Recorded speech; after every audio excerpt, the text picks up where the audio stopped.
Hello traders and welcome to another video review. Today is Tuesday, the last day of the September 2025. Let's take a look what do we have on the economic calendar for today. Industrial production from Japan down from minus 1.2 to minus 1.3. Retail sales minus 1.1, down from 0.4. Bad data from Japan overnight. Building approvals, private sector credit and business confidence data from the Australia. Mixed bag of data. It's not that good as everyone expected. Anyway, building approvals down minus 10% last month. This month minus 6%, while everyone was expecting 2.6% increase to this level. Manufacturing PMI data from China. A little bit better than expected number of 49.6 with 49.8 and better than the previous number, so quite good data from China. Cakes in services PMI down a tad from 53.0 to 52.9. The Reserve Bank of Australia decided to keep the interest rate at the level of 3.6% as expected. We are waiting for more data, but now we got UK GDP down from 0.7 to 0.3 in line with the expectations, and the yearly GDP down from 1.3% to 1.4%. Well done. Business investment current account data, mixed bag of data. German retail sales a little bit up from minus 0.5 to minus 0.2, but this is still way below the target of and forecast of 0.6%. French CPI and French consumer spending data, all of this data scheduled for use at 8:45. KOF leading indicators from Switzerland scheduled for release at 9 o'clock. Unemployment rate in Turkey scheduled for release at 9 o'clock. German unemployment change and unemployment rate scheduled for release at 5 to 10. At 10 o'clock, CPI from Poland. Italian CPI at 11. German Buba Balz will give a speech at 11:30.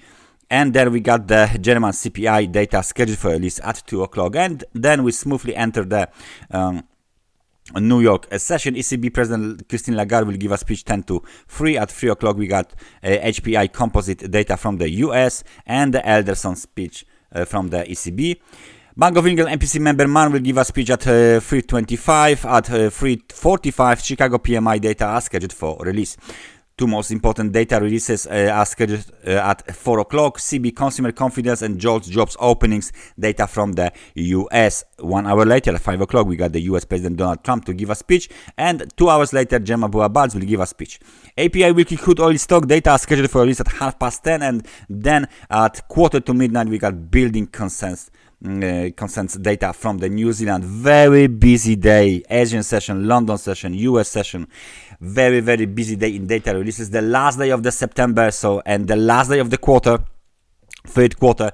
So plenty of the interesting data are scheduled for release for today. So stay focused, stay vigilant. Now we go straight to charts. We start with euro dollar.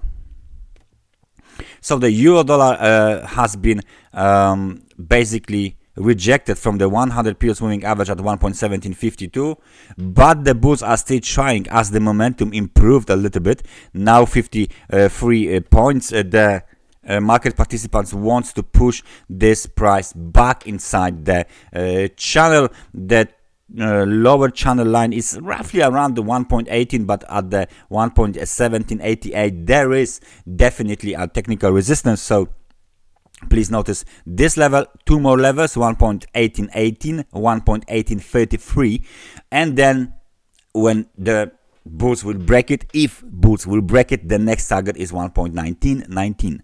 So quite interesting situation here. ABC to the downside might be seen here. Elliott wave, where's my Elliott wave? There you go. A correction was done, right? So ABC to the downside is now completed.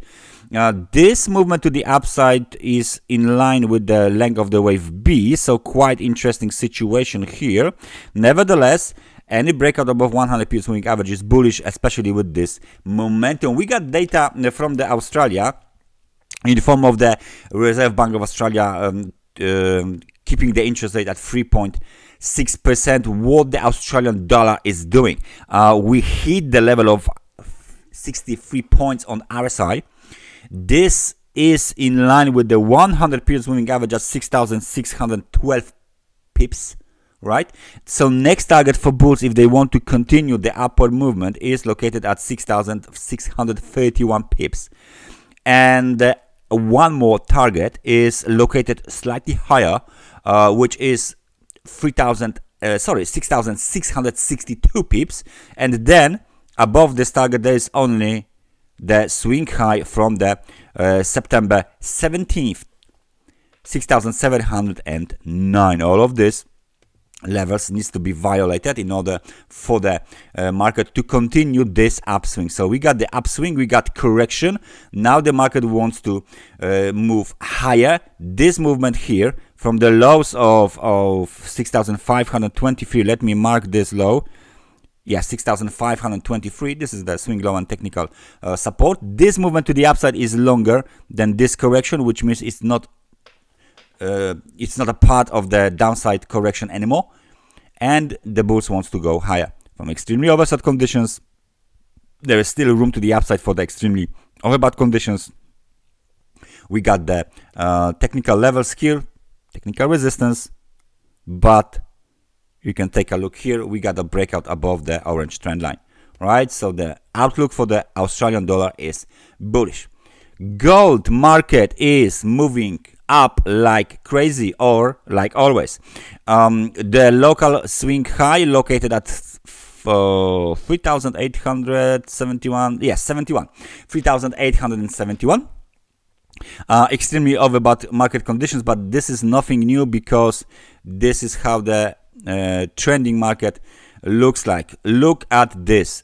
Unbelievable. From the lows of 1,616 last day of the October 2022 for today, we got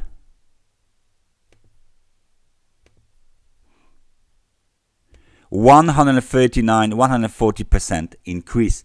So pretty steady movement to the upside. This is typical on the weekly time frame chart to see trending market in the long term. When the momentum comes to the extremely overbought conditions, there is some sort of the of course a pullback, but the momentum stays way above the level of 50, just moving up every time it dips lower, right? So this is why the RSI will stay overbought, stayed in the positive area while the market is trending, which is quite evident on the weekly time frame chart of the gold, and on the daily time frame chart it is overbought. Obviously it's extremely overbought, but it doesn't actually makes any difference for the bulls. They still moving higher. So the gold uptrend, no change here. We are aiming for $4,000 per ounce of gold. Cable on a 4-hour time frame chart made ABC corrective cycle just as expected. Now the problem for the bulls is the level of 1.3455 technical resistance. Nevertheless, this level is in line with the 50 points on the RSI. Now the market wants to move higher, and it looks like if we break above this level, we got some of the other technical levels here, 100% moving. Average at 1.3518. Nevertheless, that's the key level. Nevertheless, if we break above this level, the uptrend might be continued. For now, British pound is waiting. Bulls are waiting for the trigger to move higher. US dollar versus the Japanese yen dropping down like a stone. This breakout above the old, let's say, the old supply zone. Remember this. We've been trading like that before the Fed interest rate decision. First, smash to the downside, dips buying, smash to the upside, breakout, reversal, back towards 100 period swing average, which is in the middle of this range. So typical ABC free wave play. A very sharp increase in the RSI, very sharp decline in the RSI. Typical play for the FOMC interest rate decision. Before the interest rate decision, longs were cut, shorts were cut as well, and now we are back to the game. We are waiting for other trigger to move this market. Right now 148.08 approaching middle of the range, and 147.85 should be tested next. And last but not least, let's take a look at the Bitcoin. Very nice movement for the Bitcoin, just a little above the 100 periods moving average on a 4-hour time frame chart, and we just hit 114,414, which is just below this level here, which is 114,774 technical resistance. And for now we got the bearish engulfing pattern here on a 4-hour time frame chart into the extremely overbought market conditions. Time for a pullback. How deep this pullback will be, we will see. Nevertheless, we got the new low, local low, so we will mark it. Where is my color? There you go. We will mark it for sure.